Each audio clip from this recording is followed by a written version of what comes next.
एक भक्ति को दूषित करने का एक बहुत बड़ा दोष है, जिसके कारण हम भक्ति में बढ़ रहे होते हैं फिर पीछे घट जाते हैं। और ये दोष मैंने खुद ने अनुभव किया है, इसलिए आपसे बता रही हूं, अनुभव करके देखा है। ये दोष होता है संग दोष, संग का दोष। भक्ति बढ़िया चल रही है, एकदम अच्छे ट्रैक पर सब बढ़िया चल रहा है, खूब मन लग रहा है भजन में, खूब मालाएं हो रही हैं, खूब सत्संग में अश्रुधारा बह रही है, पर जैसे ही मिला किसी विषय का संग, जो आपसे बस बैठ कर के विषयों की बातें कर रहा है, संसार की बातें कर रहा है, उसका संग मिलते ही सारी भक्ति धीरे धीरे धीरे नष्ट हो जाती है। आप अपने परिवार में, तो परिवार की भी बात करूं, बाहर की छोड़ो, आप अपने परिवार में बैठते हो, आप अपने आप से पूछो कितनी बार आपके परिवार ने बैठ करके कभी भगवत चर्चा करी? आपस में आपने पूरे परिवार ने इकट्ठे होकर बात की कि भैया तुम्हारी भक्ति कैसी चल रही है, तुम क्या कर रहे हो और क्या करना चाहिए? नहीं, बस इधर उधर की बात में हम समय निकाल देते हैं। धंधे की बात, पैसा की बात, धंधा गड़बड़ चल रहा तो सब बैठ के मीटिंग कर लेंगे भाई बढ़े कैसे, पर भक्ति के विषय में हम घर में कोई बात नहीं करते। इसलिए ना हमसे भक्ति होती, ना हमारे बच्चे भक्ति के बारे में सीखते। तो विषयों, भले भजन मत करो, ये बात ध्यान रखना, भले भजन नहीं हो रहा मत करो, पर विषयों का जो माया में लिप्त उनका संग कतई नहीं करिएगा। जो गलत मार्ग पर हैं, जो अभिमानी, आप उसके साथ रहो, क्या सीखोगे? अभिमानी तो सीखोगे, अच्छा वो ऐसा करता है मैं भी करूंगा। संग से दूर रहे, क्योंकि जैसा होगा संग वैसा चढ़ेगा रंग। अनुभव करके देख लो, ये 7 दिन आपके आसपास भक्त रहेंगे ना, आपकी भक्ति मुझे ऐसा लगता है और दिनों से शायद ज्यादा होगी, या मन और दिनों से ज्यादा भगवान में लगेगा। संग का फर्क है। यही आप कहीं और चले जाओ, कहीं सिनेमा में चले जाओ, वहां कहां आपको संग मिलेगा? तो अपना संग सही रखो, उनसे ही रिश्ता रखो, उनसे ही संबंध रखो जो भक्ति के बारे में जानते हो, जो भक्ति करते हो।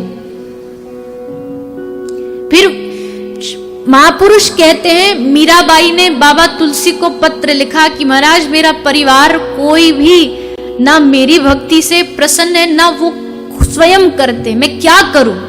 तो बाबा तुलसी ने स्पष्ट पत्र लिख दिया कि ऐसे परिवार को तुरंत त्याग देना चाहिए। कोई दोष नहीं है, कोई पाप नहीं है।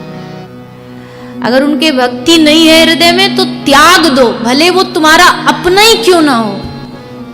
भक्ति है तो ही उससे रिश्ता रखिए। मित्र भी ऐसे बनाइए, आजकल के युवा, उनसे मेरे खास निवेदन है, मित्र ऐसे बनाइए जो आपको भगवत उन्मुख करें। ऐसे मित्र मत बनाइए जो आपको शराब, सिगरेट, नशे की ओर लेकर के जा रहे हैं। कभी आपके मित्र ने कहा कि चल अब आज छुट्टी है, चलो आज बरसाने चलते, आज छुट्टी है, चलो आज श्रीधाम वृंदावन में पूरा दिन बैठ के यमुना तट पे माला करेंगे? नहीं, चलो आज यहाँ चलेंगे, घूमने चलेंगे, वहां तो सब लेकर के जाएंगे। पर ऐसे मित्र बनाने क्यों जो आपको भगवत विमुख कर दे। बनी बनाई भक्ति, चढ़ाया भक्ति का जो नशा है वो तुरंत उतर जाएगा अगर गलत लोगों का संग किया तो।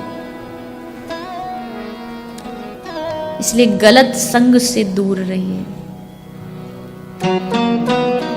कथा में भी आए हो, मैं मानती हूं, ज्यादा तो नहीं, कुछ ही लोग आए हैं, ज्यादा तो हमने निमंत्रण भी नहीं दिया, पर जो आए भी हैं तो कोई साथ में आया है आपके, आप एक कक्ष में है या एक इस गौसेवा धाम में बैठ गए हैं कभी एक साथ, तो इधर उधर की बात मत करिए, उसने ऐसा कह दिया, वो ऐसा बैठे हो, या तो कथा के बारे में बात करिए, क्या चर्चा सुनी, या कोई भगवत लीला आपको पता है जो आपने नहीं सुनी और उसे सुनानी तो वो सुनाइए।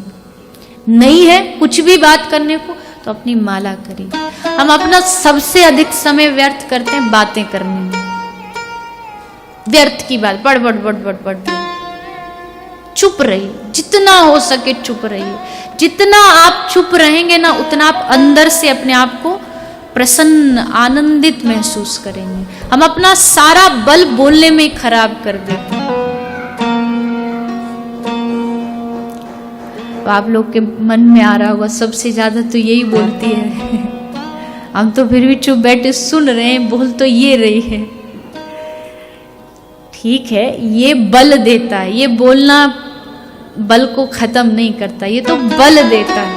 मैं आपको सच्ची हृदय से बताऊं कि ये मेरे जीवन का सबसे अच्छा समय ये व्यासपीठ होती है। ऐसा नहीं कि मैं कोई उपदेशक बन जाऊं, पर एक हृदय में आनंद होता है, सिर्फ इतना ये सोच करके कि ये व्यासपीठ नहीं है, ये श्री जी की गोद है और इतनी देर हम उनकी गोद में बैठे हैं, भले जैसे भी।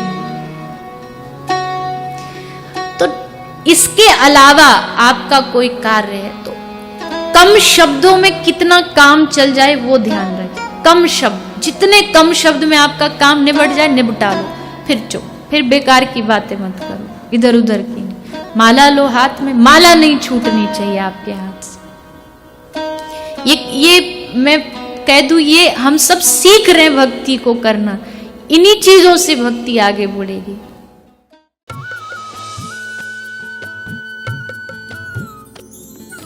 सर्वधर्म संगम, धर्म के सच्चे प्रहरी।